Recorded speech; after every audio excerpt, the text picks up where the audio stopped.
So I had been mentioning to Annette that we talk about if you think you're going to try to do RX in the open workout, try and do it in today's workout, and why it's advantageous to even just try RX, because I don't really understand the points or, score or anything like that. So you can kind of illuminate that for us.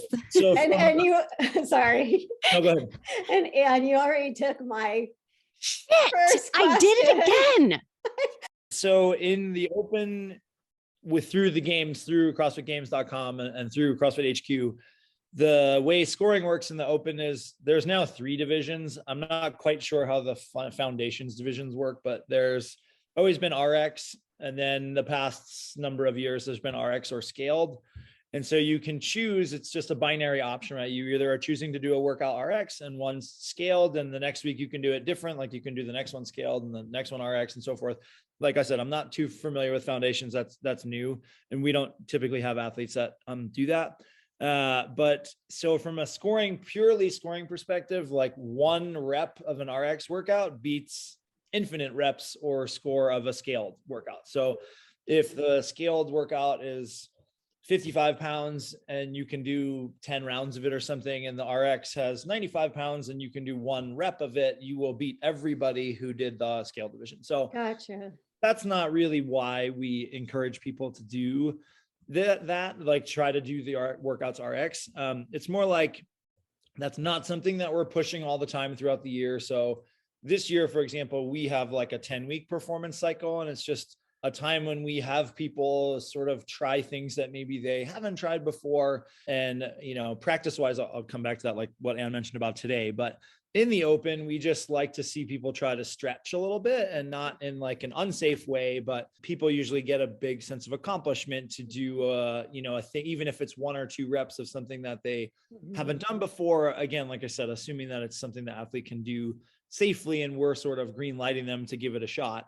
If it's 100 pounds over someone's 1 rep max, we're not having them do that. But if it's like a weight they could move reasonably, even though they're not going to make a lot of rounds and so forth, like it's sort of a special time of year. We don't have them do that very often. And so for now, the open's 3 weeks. So for those 3 Fridays of the year, we sort of green light them to maybe go change the stimulus of the workout, so to speak. So maybe they're intending to get 5 rounds or 10 rounds or something, and we might let the athlete just be like, okay, do the best you can and make 1 or 2 rounds.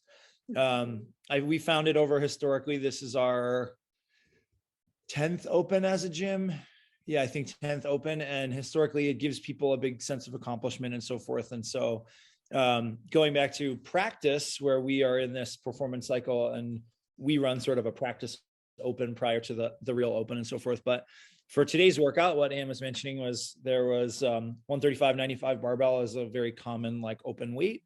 And for some people throughout the year, we have our athletes generally scale by, it's loosely by percentage, but we'll tell them like, okay, the intention is that this is something you could do 10 in a row, even if you're doing 2 sets of 5 or something like that. But as we prep for it, we want them to sort of know how that would feel in an open style workout. So if it's 135/95 and, most of the year we're having that athlete scale down to 75 pounds or something to stay with that idea, like you can do 10 in a row today. And then as we get towards the open, we'd be like, okay, if this is something that you can move slowly through, it just gives them that sense of accomplishment going forward and confidence to do it when it comes to the open. So it's not like their first time, but also they start to feel the pacing pattern. Like this is okay, it turns out I can move this one every 25 seconds, or I can move this weight 1 a minute or something like that.